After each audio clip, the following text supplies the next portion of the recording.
భద్రాచలం వాసుల కళ నెరవేరింది. 10 ఏళ్లుగా ఎదురు చూస్తున్న రెండో బ్రిడ్జ్ అందుబాటులోకి వచ్చింది. ఎన్నికల కోడ్ అమల్లో ఉన్న నేపథ్యంలో ప్రభుత్వ అధికారులే ఆ బ్రిడ్జిని తాత్కాలికంగా ప్రారంభించారు. సారపాక ప్రజలు కొత్త బ్రిడ్జి మీదుగా ప్రయాణాన్ని సాగిస్తున్నారు. భద్రాచలం నుంచి సారపాక వైపుగా వెళ్లే వాహనాలు పాత బ్రిడ్జి మీదుగా ప్రయాణాన్ని సాగిస్తున్నాయి. ఇక ఇదిలా ఉండగా రేపు సీతారామ కళ్యాణం జరగనున్న నేపథ్యంలో ట్రాఫిక్ ఇబ్బందులు తలెత్తకుండా ఈ బ్రిడ్జిపై వాహనాలు అనుమతించడం లేదు. ఇక ఇదే అంశానికి సంబంధించి మరింత సమాచారం మా ప్రతినిధి శ్రీనివాస్ అందిస్తారు. 10 ఏళ్ల భద్రాచలం వాసుల కళ నెరవేరిందని చెప్పవచ్చు. ఇప్పటికే రెండవ వారిదైనటువంటి భద్రాచల సీతారామయ్య చంద్రస్వామి వారి సమీపంలో ఉన్న ఆలయ సమీపంలో ఉన్నటువంటి పాత బ్రిడ్జి మీదుగా ఇప్పటికే ప్రయాణం కొనసాగుతుంది. ఈ నేపథ్యంలో 2014 ప్రారంభమైనటువంటి ఈ యొక్క రెండవ వారిదైతే ఈరోజు పూర్తయింది. ఈ నేపథ్యంలో దేశీయ కోడ్ అమలు వల్ల ఇక స్థానిక అధికారులు అయితే దీన్ని తాత్కాలికంగా ప్రారంభించారు. ఈ నేపథ్యంలో మనతో పాటు ఈ వారు ఉన్నారు, వారి అధికారులు ఉన్నారు. వారిని పూర్తి వివరాలు తెలుసుకునే ప్రయత్నం చేద్దాం. ఇప్పటికే ఈ యొక్క మేడం చెప్పండి, ఇప్పటికే ఈ యొక్క బ్రిడ్జి అయితే తాత్కాలికంగా మీరు ఓపెన్ చెప్తున్నారు. ఇప్పుడు ఆ లైట్లు కానీ అవన్నీ కానీ పూర్తి కాలేదు. అయితే శ్రీరామనవమి సందర్భంగా హుటాహుటిన ప్రారంభించారా? విషయం తెలియబడి అదేం లేదండి, 1 by 1 కాంపోనెంట్ చేసుకుంటూ వచ్చాము. లక్కీగా we are very happy to give శ్రీరామనవమికి పబ్లిక్కి ట్రాఫిక్ చేయడము వీఆర్ ఫీలింగ్ వెరీ హ్యాపీ.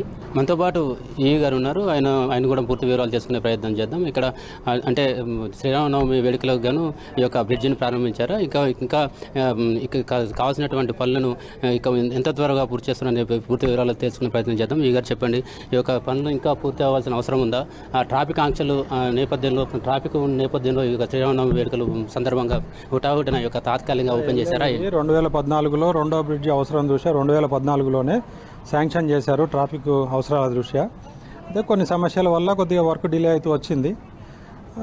గత 2 సంవత్సరాలుగా దీన్ని పుల్అప్ చేసి దీనికి సంబంధించిన శాఖ కూడా ప్రత్యేకించి దీనిపై శ్రద్ధ పెట్టి పూర్తి చేయడానికి ప్రయత్నం చేస్తూ వచ్చింది. కాకపోతే ఇక నవమి వస్తుంది కాబట్టి మెజారిటీ వర్క్ మనకి సెప్టెంబర్లోనే అయిపోయింది. పైన వేరింగ్ కోడ్స్ అటువంటి మిస్లేనియస్ వర్క్స్ పెండింగ్ ఉండే, దాన్ని కంప్లీట్ చేయడం కోసం అని చెప్పి 2 monthsగా శ్రీరామనవమికి ఎటువంటి ఇబ్బంది లేదు.